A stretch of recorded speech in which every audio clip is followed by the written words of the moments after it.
Welcome to Workplace Wake Up, your go-to podcast for practical employment law guidance. I'm Jennifer Shaw, the founder of Shaw Law Group, and I'm here to help HR professionals and leaders navigate the legal minefields of the modern workplace.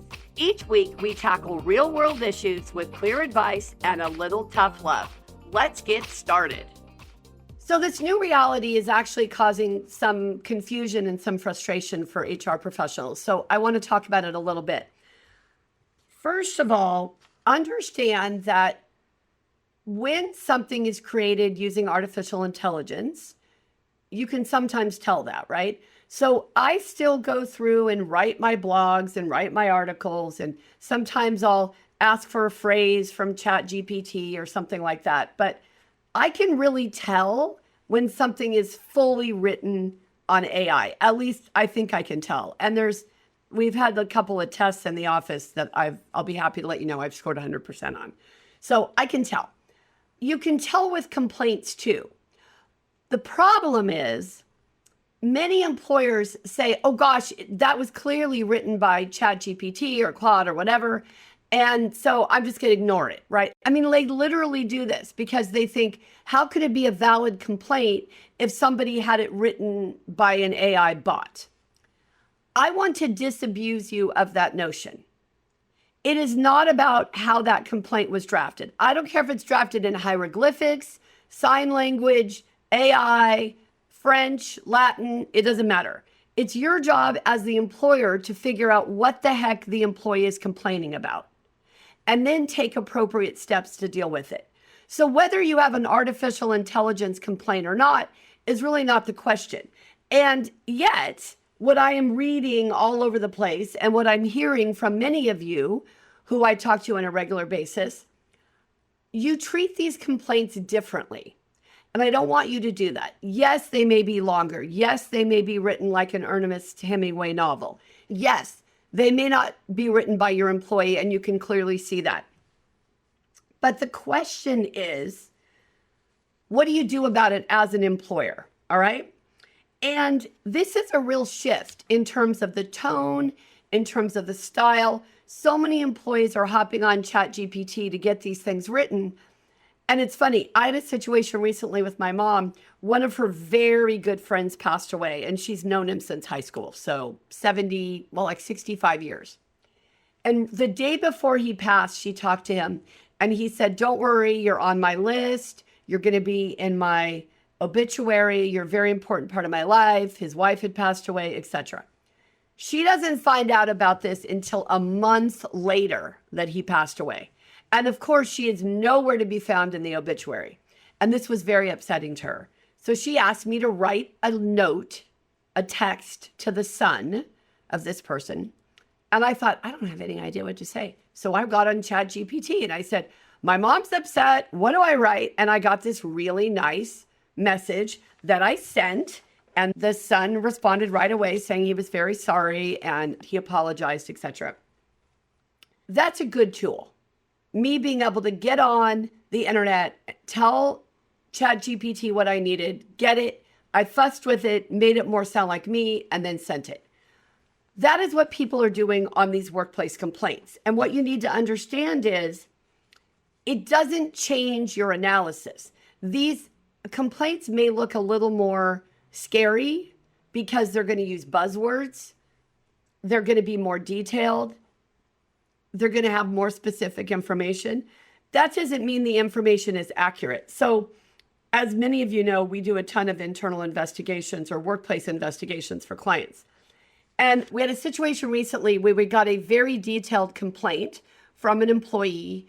We were asked to investigate it. Very detailed, lots of specifics. The investigator in our office said, well, Jen, do I really need to talk to this person? Because the complainant, meaning the person who filed the complaint, because the written complaint is so detailed, do I really need to talk to them or should I go right to the witnesses? And I said, no, you need to talk to the complainant because I don't know if these details are accurate. We don't know what ChatGPT wrote because you could tell that's what it was. So the investigator starts interviewing this complainant. What happened on August 12th? Oh gosh, nothing that I can think of. Really? You weren't yelled at by this other guy? Well, no, I don't even know who that other guy is. ChatGPT literally wrote part of this complaint out of whole cloth, made up names, made up dates, made up incidents.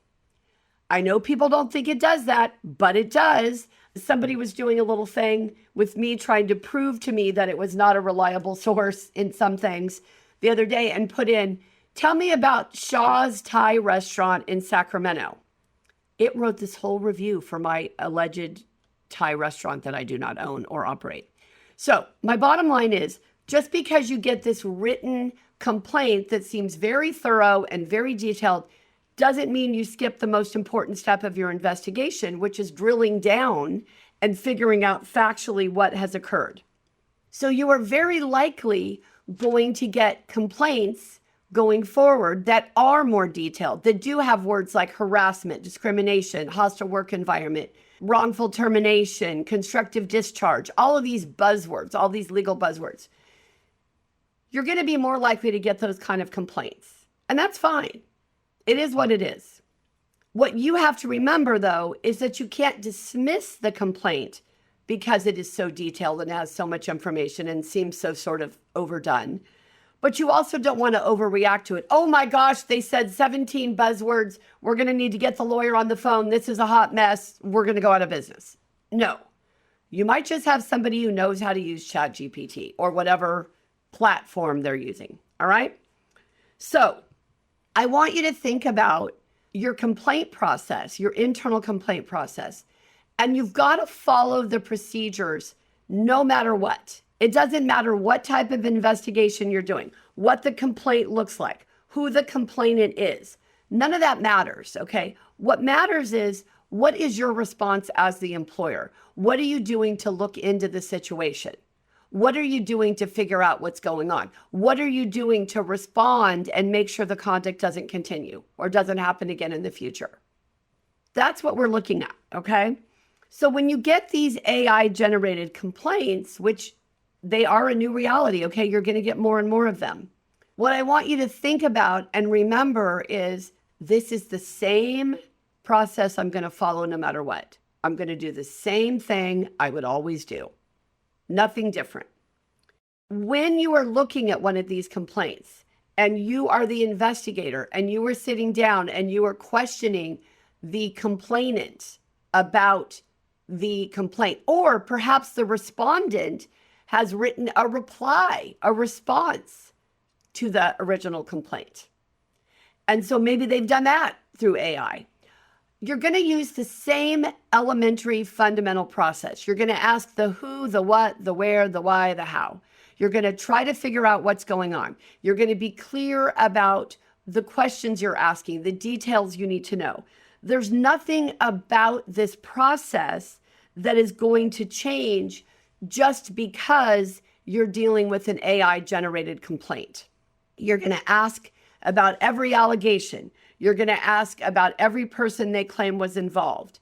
You're going to ask them for the witnesses they think you need to talk to, the documents they think you need to review, just the way you would do any other investigation. And in fact, I think you have to be a little more careful with these complaints because, as I mentioned earlier, some of the details, some of the names, some of the specifics may not be accurate.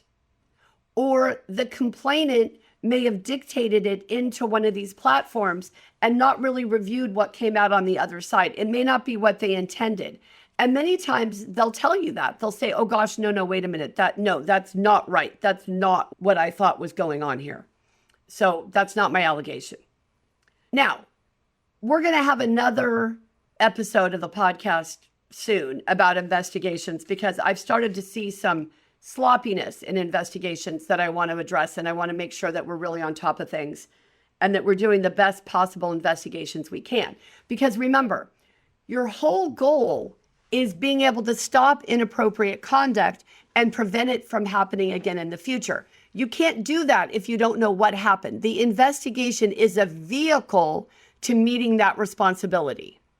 That's what the investigation is. So what I just had to testify a couple of weeks ago was interesting. In I guess it's kind of a wrongful termination case for a public sector employee. where they're claiming that based on my investigation report, the person was fired for dishonesty, the person is a peace officer, and they have a lot of consequences if they're terminated for dishonesty. So for good reason, they wanted to question me about my report. And it was interesting because the lawyer brought in a lot of things about process initially, and I follow the same process every time. And when he asked me, how do you know you did that in this investigation? Because I've done it that way for 25 years. That's how I do it. I know that's how I did it because that's how I do it. It got to the point where there really wasn't much else they could ask me about the investigation. It was clear I didn't have a bias. It was clear that I did a good investigation. Maybe I didn't do it the way somebody else would want it done, but I did it the way I always do it. And it was thorough, and it took what it took. And I got the answer that made me reach a factual finding that was more likely than not that something occurred. I wasn't there. I didn't see it. I don't have a video. It's more likely than not what occurred, right? That's what you're doing in an investigation. So just because you get an AI complaint with a ton of detail doesn't mean, okay, that's what's going to put me over the 50% plus a feather, right? When we talk about preponderance of the evidence, we talk about more likely than not. It's 50% plus a feather. It's even, and then there's just a little bit that shifts it to the other side. That's the 50% plus a feather. I don't want you to use the AI generated complaint to get you there. That's not going to be a basis saying, oh, well, the complainant had a really detailed summary of allegations. Therefore, it's more likely than not that what they said was true. No, you cannot base it on that. You used to be able to before we had AI. Okay. But now that doesn't say anything about the credibility of the complaint or whether it's accurate or whether it's more likely than not to accurately describe what happened, because there's now a third party introduced into the mix, right? Now we've got this chat bot, which, by the way, don't even get me started. Do you know that these chat bots are organizing religions and there are websites where the chat bots go unilaterally? I mean, if this isn't HAL 2000, I don't know what is, but okay. Anyway, what I want you to keep in mind is that this process, it should not change what you do internally. And I've seen it happen too much. I've seen people give short shrift to the actual interview process, for example, because they have so much detail in the written complaint. So if you get a complaint that you think is AI generated, so what? It's not going to change anything you're doing. It shouldn't affect your findings. It shouldn't affect your process. It shouldn't affect your protocol. It should affect nothing. That's where we are, okay? I know AI is a big deal right now. I know we're all trying to figure out how to handle it. I know that we need to think about how it's going to impact our HR practices. I know many of you are already doing that. Don't be sidetracked in your regular process just because you think something may have been AI generated.